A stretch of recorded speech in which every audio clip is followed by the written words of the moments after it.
এইটো কেতিয়া আপোনালোকে গুটি চয়িং কৰিছিল কেতিয়া? আমি জুলাইৰ শেষৰ সপ্তাহৰ পৰা আমি আগষ্টৰ প্ৰায় 25 তাৰিখলৈকে আমি এইটো বানপানীৰ অসুবিধা হোৱা নাছিল? আচলতে বানপানী এইবাৰতো আগষ্টৰ জুলাইৰ শেষলৈকে থাকিলে। জুলাইৰ আমাৰ যিহেতু নদীপৰীয়া মাটি 2 দিন ৰ'দ দিলে আমাৰ ইয়াত মানে গুটি বীজ দিব পৰা হয়।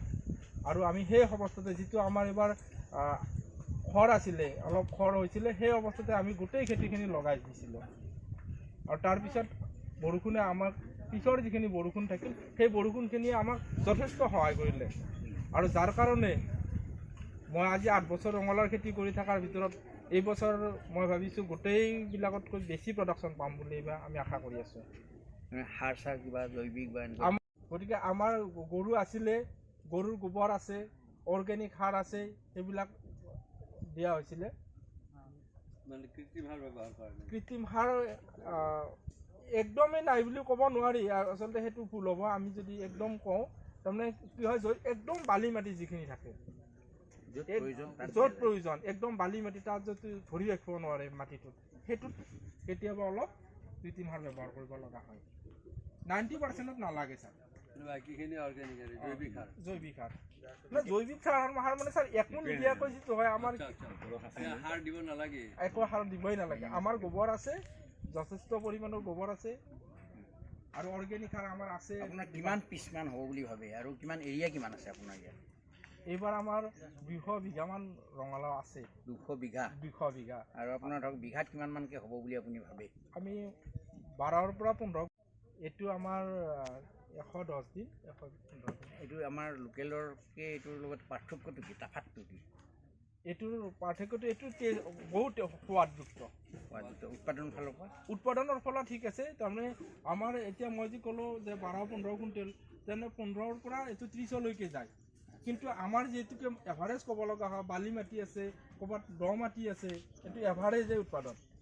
আপুনি এইটো ক'ৰ পৰা পালে এই আইডিয়াটো যে ৰঙালাও কৰিলে যে এটা স্বাৱলম্বী হ'ব পাৰি বা কিবা এটা কাম কৰি পথ দেখুৱাব পাৰি ৰাইজক? না, আচলতে কৃষি কৰ্মৰ লগত জড়িত হৈ দেউতাৰ দিনৰ পৰা থাকিলোঁতো, তাৰমানে পইচা কিহত আহে সেই কথাটো চিন্তা কৰিব লগা হ'ল। ক'ত পইচা পাম? যে পানীলাও কৰিলোঁ, পানীলাও 2002-03 মানত বহুত কৰিলোঁ, গাড়ী এটি দিছিলোঁ। কিন্তু পানীলাওত কি হয়, 2-1 দিনৰ ইফালত মানে গোটেই চাং ভাঙি যাব পাৰে, বিক্ৰী নহ'লে সেইবিলাক ডাউন হৈ যাব পাৰে। আৰু পানীলাওতো সুন্দৰ পইচা পায়, কিন্তু লাৰ্জ স্কেলত, ইমান অভাৰ লাৰ্জ স্কেলত সম্ভৱ নহয়। আপুনি এইখিনিৰ কাৰণে প্ৰশিক্ষণ ক'ৰবাৰ পৰা লৈছিল কিবা? প্ৰশিক্ষণ মই জনাততো আপুনি ষ্টেটৰ এজন মানে মানে পুৰস্কাৰ প্ৰাপ্ত কৃষক নহয়।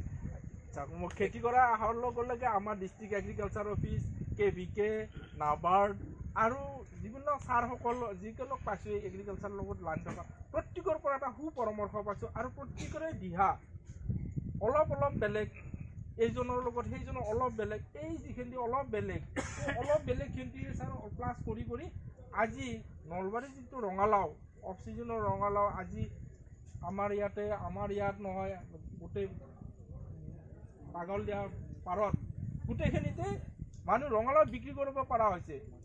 এইটো কাৰণে যে আমি প্ৰত্যেকৰ পৰা অলপ জ্ঞান লৈছোঁ, প্ৰত্যেক অফিচাৰৰ পৰা। আপোনাৰ ধৰক হেৰি আছে, এই কল আছে, হয়, আৰু আলু কৰাও দেখিছোঁ। গতিকে আপোনাৰ ধৰক এই যিখিনি মাল্টিপল ক্ৰপিং কৰিছে, প্ৰতি বিঘামানৰ পৰা আন্দাজ মতে আপুনি কিমানমান খৰচ কৰি কিমানমান পাইছে, এটা ক'ব পাৰে নেকি সেই কথাটো? মানে গড় হিচাপত আমাৰ প্ৰতি বিঘা মাটিত 20,000 পৰা 25,000 টকা লাভ হয় এটা ছিজন। হয়, এটা ছিজনত। আপোনাৰ এটা চাকৰিতলৈ কৰিবনে? সেইটো বাৰু এতিয়াতো আৰু নকৰোঁ বুলি ক'লেও কথা নাই, কাৰণ এতিয়া বয়সো কাবাৰ নকৰে। কিন্তু যেতিয়া চাকৰিৰ বয়স আছিল তেতিয়া কিন্তু এপ্লিকেশ্যন কৰাই নহ'ল। কি কাৰণত নকৰিলোঁ নাজানো, কিন্তু কৰা নহ'লে আৰু 2 বছৰ কৰিছিলোঁ, 3 বছৰ কৰিছিলোঁ মই বাক্সা কলেজ এখনত, ছেকেণ্ড পোষ্টৰ বুৰঞ্জী বিভাগত। তাৰপিছত দেখিলোঁ যে এইটোতো বহুত লেট আছে, কলেজে হোৱা নাই, কেতিয়াবা ফাৰ্ষ্ট পোষ্ট হ'ব, কেতিয়াবা ছেকেণ্ড পোষ্ট হ'ব। তাৰ পৰা যি গুচি আহিলোঁ, তাৰপিছত আৰু সেনেকুৱা ভাৱ নহ'ল আৰু। পাছ কৰি উলিয়াইছে, তেওঁৰ লগতে আকৌ মহেশ্বৰ কলিতা আৰু ককায়েক, তেওঁ মোক সহযোগ কৰিছে। আৰু তেওঁ মানে এতিয়া সুন্দৰকৈ এই কলিকতাৰ আন এটা ট্ৰেইনিঙৰ কাৰণে তেওঁ নিৰ্বাচিত কৰিছিল, কিন্তু তেওঁ এই অসুবিধাটোৰ কাৰণে, বা এইখিনি অসুবিধা নহয়, তেওঁ নিজে ব্যৱসায় এইটো ব্যস্ততাৰ কাৰণে তেওঁ যাব নোৱাৰিলে। যোৱা 13 অক্টোবৰত হৈ গ'ল এই হেৰিটো। গতিকে মই আপোনাৰ গোটেই বস্তুখিনি দেখি খুব ভাল পাইছোঁ। আপোনাৰ হেৰি হওক, আপুনি অকল নহয়, আপুনি এটা অনুষ্ঠান হৈ গৈছে এতিয়া। আপুনি কমেও 50টা পৰিয়ালক মানে ছাপোৰ্ট দি আছে। এইটো এনেকুৱা ধৰণৰ লিডাৰশ্বিপে সমাজখন সলনি কৰিব বুলি মোৰ বিশ্বাস। ধন্যবাদ।